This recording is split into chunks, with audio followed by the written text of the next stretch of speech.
Hey everyone, welcome back to 9 Acre Family Farms. So 2014 F-150 50 6R80 transmission. We're going to do service on this thing. This truck has a couple 100,000 miles on it. We're going to replace the filter, the oil in our transmission, and we're going to go ahead and do an update while we're in here. The new Leadframe assembly, which is the thing that hooks up all of your shift solenoids, your range position sensor, your speed sensor is all made in one little plastic housing. And then that connects to our wiring harness for our transmission. And that's what does all our shifting and everything. We're going to go ahead and replace it while we're in here.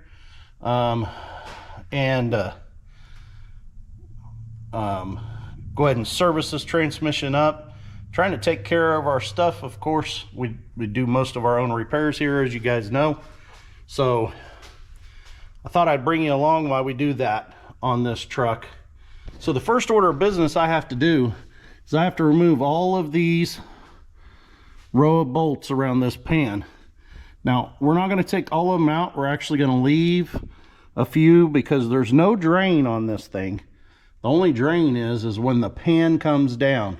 So it's just going to rain transmission oil out of here. Shout out to my friend. He had a 4-post lift, so I brought it over here so that I can get to it and make it nice. So we're going to go ahead and do that today. I'm going to show you some things along the way, and we'll go from there. Okay, so first thing we got to do is we got to crack this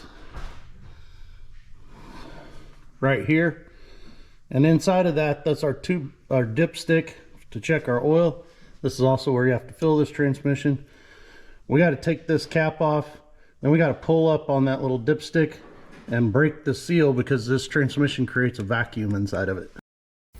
You're going to need a few tools here to take care of this. A good 1/4-inch drive with extensions, wobbles. You're going to need an 8mm socket for those pan bolts.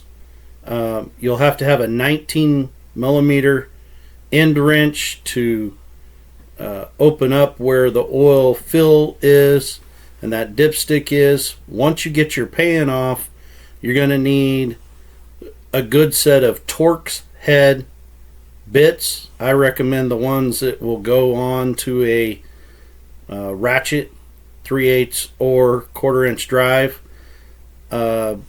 inch-pound torque wrench, and lots of rags, brake cleaner. And this thing takes not that many tools. Also, it would not hurt you to have a pry bar to help with that pass-through connector. It could be a little bit of a booger to get out of there. And also when you go to put it back in, you kind of have to force it in, gently pry against it so that you can get the latch to latch back up, which I'll show you more of that as we go. But a lot of basic hand tools, and of course that 4-post lift is very nice to have.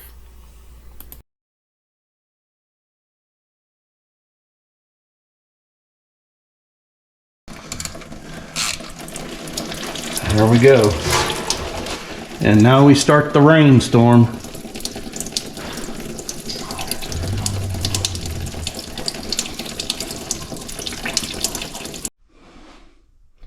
Okay, now that we got that pan off and we got the valve off here, this is going to continue to drip, drip, drip. So instead of taking a shower, we're going to go, I'm going to come back here so it's easier to see. You can see that lever, black piece right there. That unplugs our harness. We're going to unplug it. That connector, the pass-through connector. So I want to work on that now. So now you can see I got it unplugged. That little lever turns. Right up there is where it plugs in. That thing will have dirt and debris and rocks and everything. So you kind of got to work it back and forth. Don't force it, you'll break it. And you don't want to break this connector here on the harness. Now that one up there we're going to replace. So that's our pass through to our transmission. So that's actually going to seal the oil and everything from the outside. It has an O-ring on it and everything. So we got to replace it. Now once you get that done, on here and see this white lever right here, we'll have to release, pull it down, and then we'll work that plug in out of there. So let me get that done and I'll bring you back. So there's kind of a little lock on that, and you push that forward, and then this white latch slides down. Now that we got it, now we can go up there and pull our plug, our connector out of the transmission.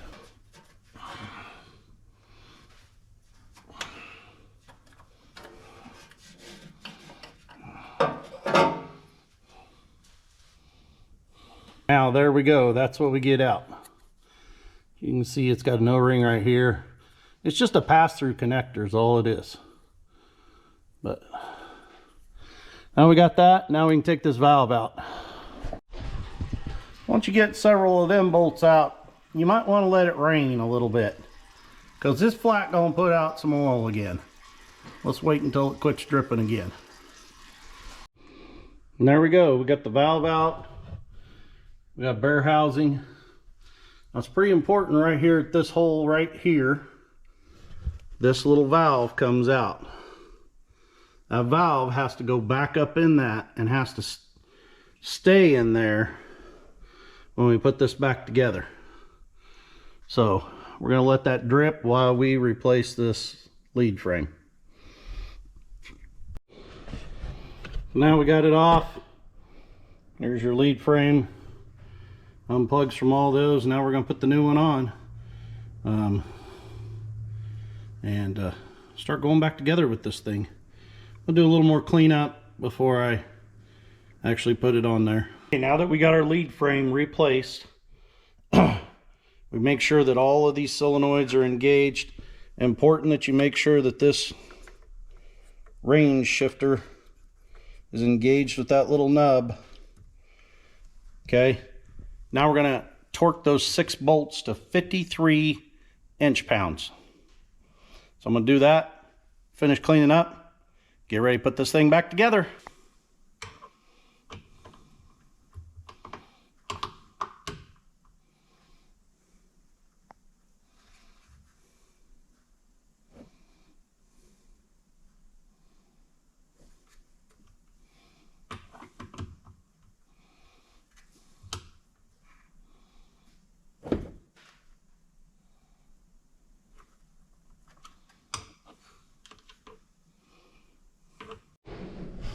And we got it back in place.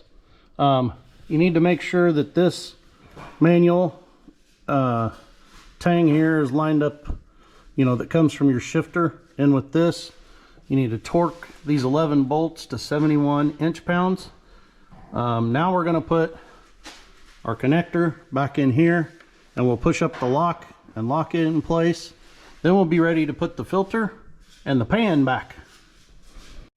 Hey, let me let you guys in on a tip.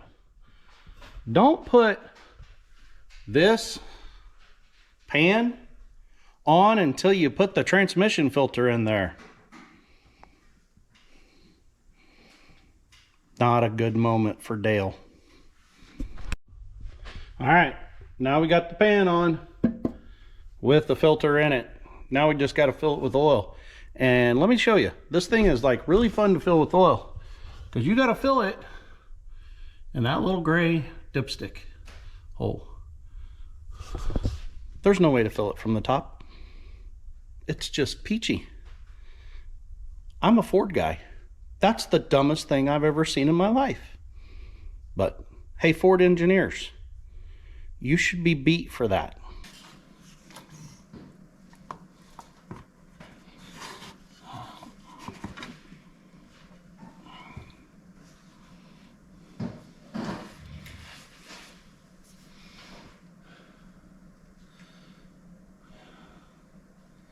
course, our pan can only handle so much, and then we'll have to start it to finish filling it.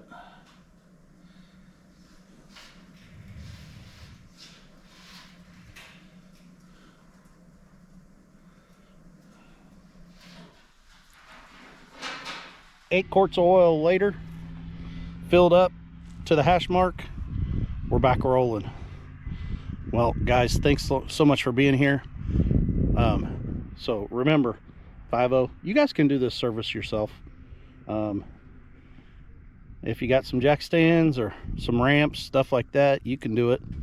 It's always nice if you have a lift, but it's really not that bad. Just time consuming, and you can do it. So until next time, farm on, keep strong. I love you, and so does God.